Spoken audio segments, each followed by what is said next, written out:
A mi invitado se le enseñó la oración más sobrenatural en la tierra. Ahora millones de personas hacen esta oración y esto es lo que han experimentado.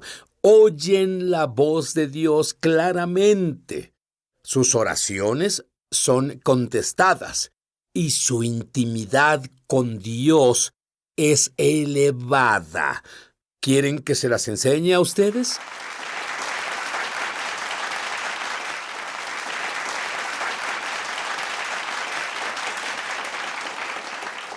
Bien, los gentiles deben provocar a los judíos a celos. Tú me provocas a celos. ¿Cómo es que una familia tiene 38 miembros en el ministerio? ¿Cómo es posible? Bueno, comenzó con un milagro, Sid. Había personas orando. Tuve un tío que se casó en la... mi tía se casó con un tío que se descarrió. Creo que Dios se mueve dentro de las familias. Y su hermano trabajaba en una excavadora afuera de Austin, Texas, y su brazo se atoró en una prensa de rocas. Y cuando sacó su brazo, su omóplato se zafó. No tenían los doctores, no tenían la medicina ni el conocimiento a principios de los 40. Así que oraron y Dios salvó su vida. Y por ese milagro, la familia entera fue impactada porque no había duda que fue Dios. Mi familia oró, mi madre no era mujer de oración, pero después de eso se volvió una mujer de oración. Tú me dijiste que los milagros son una evidencia de una mayor realidad. Cuando Dios hace un milagro, cualquier clase de milagro que sea, es una evidencia de una mayor realidad. Y entonces sabemos que hay algo más allá, que existe lo sobrenatural. Un milagro resuelve el argumento, ¿estás de acuerdo? Estoy de acuerdo con pero todo a mi los corazón. 19 no te sentías así. A los 19 tú huías de Dios. Yo era como muchos jóvenes en las familias cristianas. No tenía un compromiso con Cristo. Estaba en Tucson, Arizona, y desperté una mañana en la casa. Y caminé por el pasillo hacia el baño y me miré en el espejo y Dios me habló y dijo, ¿para qué estás viviendo?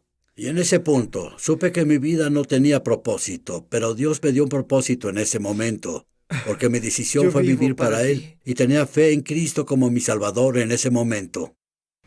¿Y qué hay de ti? ¿Qué hay de ti? ¿Para qué estás viviendo?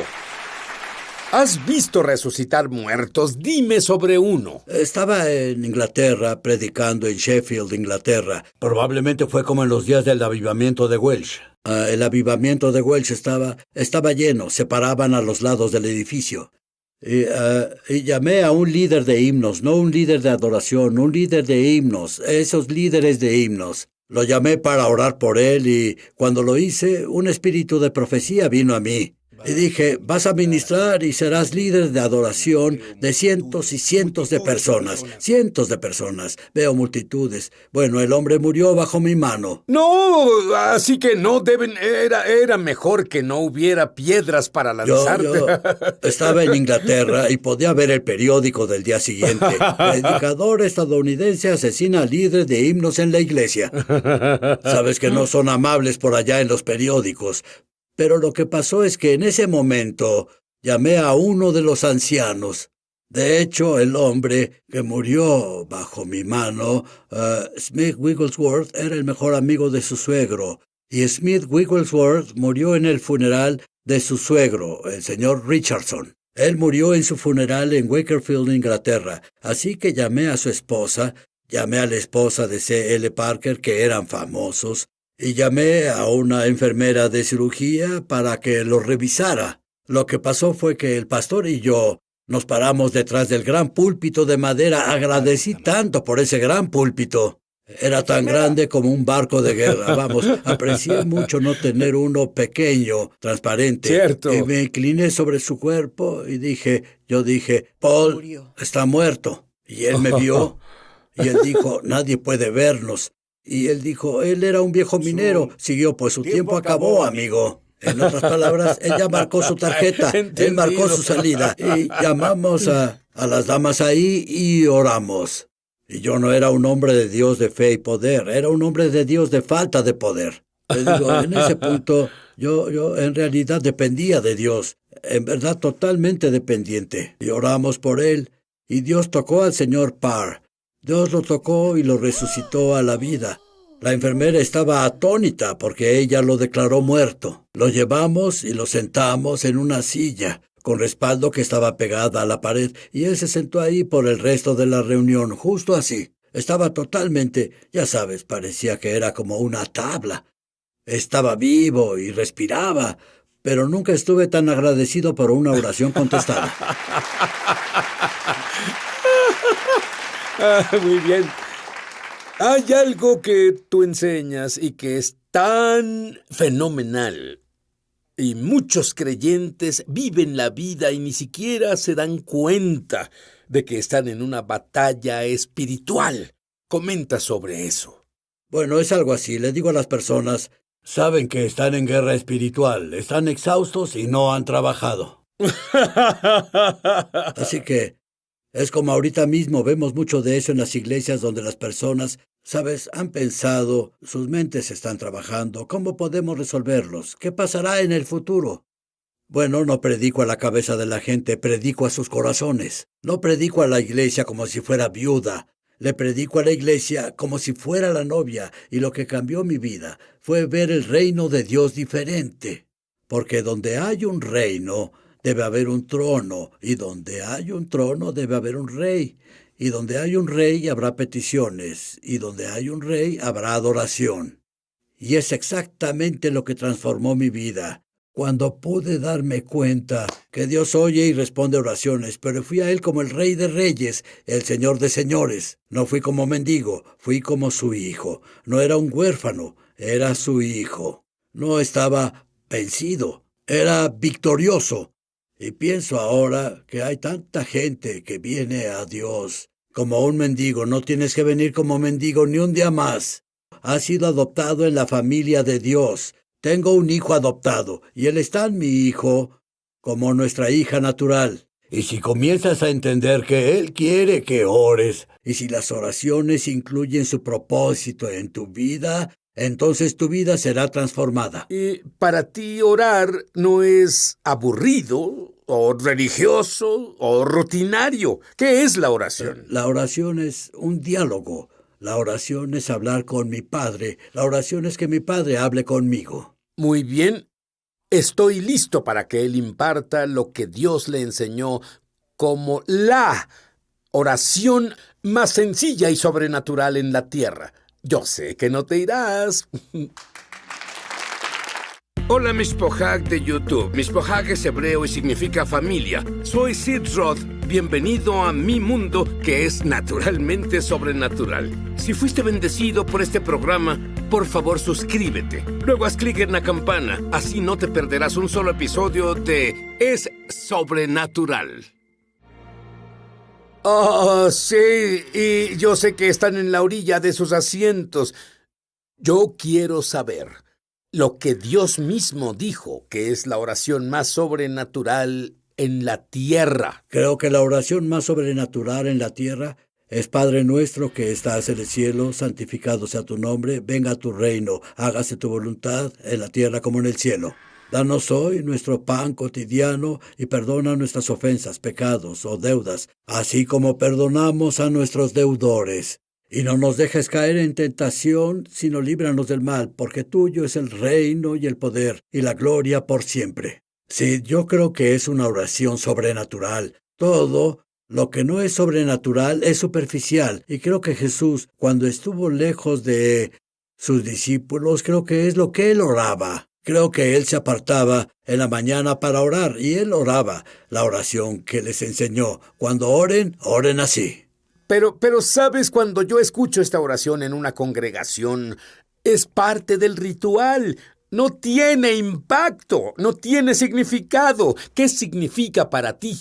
Tiene significado, porque es la oración que cambió mi vida. Número 1, comencé a orar esta oración porque creíamos en Dios para hacer algo en cierta ciudad en Houston, Texas, del lado oeste, el segundo barrio, y comenzamos a orar cada día, y yo oraba que venga tu reino, entendiendo que Él era mi Padre, y hablaba a él así: santificado sea tu nombre, y orando en su nombre. Sabía eso, pero nunca oré que venga tu reino. En realidad, en griego, sabes que significa que pisas fuerte un pie y luego el otro y dices: venga tu reino. Y una mujer una ¿Sabes vez... qué? No sabía eso hasta que escuché lo que enseñaste de eso. En otras palabras, es eso en realidad lo que haces cuando Lo oras. hago. Pisas Golpeo el fuerte piso. un pie, oyes eso, él pisa el otro, y es lo que significa en griego. Es muy diferente que el ceremonioso y lento Padre nuestro. ¿Cómo lo dices? Pues oro: venga tu reino, hágase tu voluntad. Vas a derribarme. Literalmente oro así. Conozco tanta gente. Lo hago frente a grandes multitudes de gente. Lo hago en pequeños grupos. Hago que la gente ore de ese modo. Es un mandato. Y él dice que oremos con el fuego del deseo. Es una oración intensa. Lloraba al orar. Jesús dijo esto. Los discípulos le dijeron: enséñanos a orar como tú oras. Sabemos que en Hebreos dice que con gran clamor y lágrimas él oró. Con fuerte clamor y lágrimas. Te digo, hubo muchas veces que lloré al orar, y fueron lágrimas de incredulidad. Podía flotar un barco en ellas. Pero comencé a orar: venga tu reino, hágase tu voluntad. Y fue con seriedad y urgencia y el fuego del deseo. Las cosas comenzaron a pasar, los milagros sucedieron. Muy bien, tú conducías con tu esposa en Houston. Y comenzaste, pero orabas: venga tu reino. Dime exactamente qué orabas. Yo oraba: venga tu reino, hágase tu voluntad. Y lo que pasó fue que mi esposa dijo: alguien necesita trabajar con los jóvenes en Houston. Esto fue durante la guerra de Vietnam. Yo no sabía exactamente qué sucedía. Pasábamos por una escuela en la noche y solo di un vistazo a la escuela y dije: oh Dios, dame esa escuela. Y quise decir: dame una oportunidad para ministrar a los jóvenes. No quería el edificio. Estaba destruido, dañado. Parecía como algo construido en los años 30, y lo era. Y era una secundaria, y Dios nos dio esa escuela. Y los siguientes 48 días, probablemente tuvimos 1,000 jóvenes venir a Cristo en esa escuela, por el milagro de la oración. Y esa escuela tenían tipos que vendían drogas, traficaban drogas, eran mulas, les ataban droga a ellos y los enviaban a Miami. Chicos que tenían 12 y 13 años para llevar sus drogas hasta Miami para los cárteles en ese tiempo. Y también tenían prostitución en la secundaria. Y decomisamos un montón de droga y la pusimos en el escritorio del director. Yo era joven entonces. Y te lo digo ahora, está tan fresco hoy como lo fue entonces, porque cuando comencé a decir esa oración vi su poder. Y muchas personas creen que orar es aburrido. Te lo digo, es lo más emocionante. Si quieres algo de romance en tu experiencia cristiana, si dices esta oración, Dios transformará tu vida. Venga tu reino en mi hogar. Venga tu reino en mi negocio. Dios puede cambiar tu negocio. Venga tu reino en el ministerio al que pertenezco o en la iglesia. Cuando oramos así, oramos en alianza y oramos en fidelidad de acuerdo a la palabra de Dios. ¿Tú tenías un lugar, creo que se llama Hotel Sal? Bueno, salió de esa oración. Salió de esa oración. Y había tiempos en que la gente quería destruir ese edificio, pero dime sobre ese gran ángel. Bueno, lo que pasó fue que oramos eso y necesitábamos otro lugar porque crecimos en la iglesia con los jóvenes y a unas 4 cuadras de la iglesia una mujer nos dio una gran casa con un garaje para 3 carros y un departamento sobre él y un dúplex. Así que teníamos un complejo donde trabajar con los jóvenes. Era como una mini iglesia ahí. Y los chicos podían ir. Teníamos de 250 a 300 chicos por noche, a veces amontonados en esa casa. Y lo que pasó fue que los drogadictos en el área comenzaron a notar lo que sucedía ahí. Así que querían pararlo. Sí, y un tipo vino. Él iba a robar el lugar. Y cuando estaba listo para entrar por atrás, un gran ángel se paró frente a la puerta y detuvo su camino. Él vio al ángel y corrió con miedo del lugar. Y fue y le dijo a todos los drogadictos que conocía en el este de Houston: no vayan a ese lugar. Y esa es mi clase de favor. Cuando volvamos, y esto tengo que decírtelo, Clary, esto es duro para mí de entender, pero desarrollaron una oración. Fue una oración de 30 segundos. De hecho, te diré su nombre: Veloz. Y al final de los 30 segundos, la gente que usaba muchas drogas, alcohol, adictos, fueron liberados. Quiero que él te enseñe esa oración. Volveremos. Y cuando tu esposa dijo algo tiene que hacerse con estos chicos, no tenías idea de que hoy habría cientos de personas en el ministerio cuyas vidas han sido transformadas. Háblame sobre Jacob. Bueno, Jacob era un joven que venía de un hogar roto. Fue como si nos lanzaran a un gran lago de personas disfuncionales. Se cuidaban solos, tenían 17 años y estaban en 7º grado. Me refiero a que eran niños que en realidad no tenían quien los amara o cuidara. Y si los tenían, estos debían cuidar más a otros miembros de la familia y no podían darles atención. Y tenía un autobús por el que oramos, se llamaba Guarda del Hermano, y debíamos recoger a los chicos y teníamos puntos de encuentro donde los recogíamos. Y recogí a un chico un día en el autobús justo afuera de la escuela. Él dijo: «Señor, ¿puedo ir con usted? Y te diré algo, nunca sabes cómo se ve el reino de Dios cuando viene. Necesitas olvidarte de saber cómo será. No se da solo en los muchos miembros de la iglesia. Tal vez sea un niño inmigrante que suba al autobús». Y él se subió y dijo, «Señor, ¿puedo ir con usted?» Y dije: «Seguro, hijo, ¿por qué no?» Él dijo: «Me drogué, estaba oliendo pegamento». Claro, ven, sube. Y él se subió al autobús con nosotros y fue a la reunión esa noche. Y luego él no se fue. Y lo que no entendí fue cuando dijo: «¿Puedo ir con usted?». Significaba: «¿Puedo ir con usted?». ¿Puedo vivir con usted? «¿Puedo vivir con usted?». Y se mudó con nosotros. Y me conmueve cada vez que digo esta historia. Y él era parte de nuestra familia y lo criamos. Su madre era una prostituta. Su padre se casó muchas veces y en realidad venía de un hogar disfuncional. Y fue con nosotros y vivió con nosotros. Se graduó de la preparatoria. Él guió a unas 300 personas jóvenes de la preparatoria hacia Cristo mientras estuvo ahí. Salió de ahí y regresó y se volvió parte de nuestra vida en el ministerio. Comenzó a predicar el evangelio en las escuelas públicas del país. Él predicó para 6,5 millones de jóvenes en 20 años. Y fue un chico que dijo: «¿Puedo ir con usted?». Nunca sabes cómo se verá el reino. Nathan ahora pastorea a 50,000 personas los domingos en la mañana. Muy bien, voy a tener un gran problema si no explicas veloz.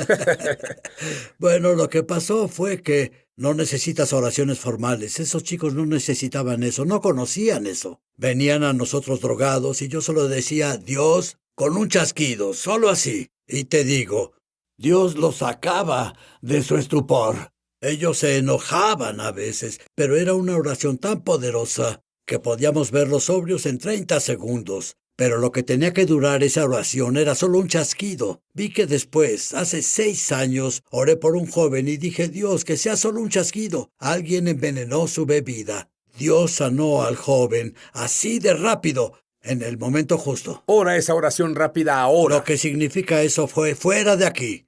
Y el poder de Dios venía y el cielo venía a la tierra. Y rompía el poder de la adicción en ellos. Hablo de adicciones fuertes. No hablo solo sobre tomar demasiadas aspirinas o Excedrin en el nombre de Jesucristo de Nazaret. Sé sano.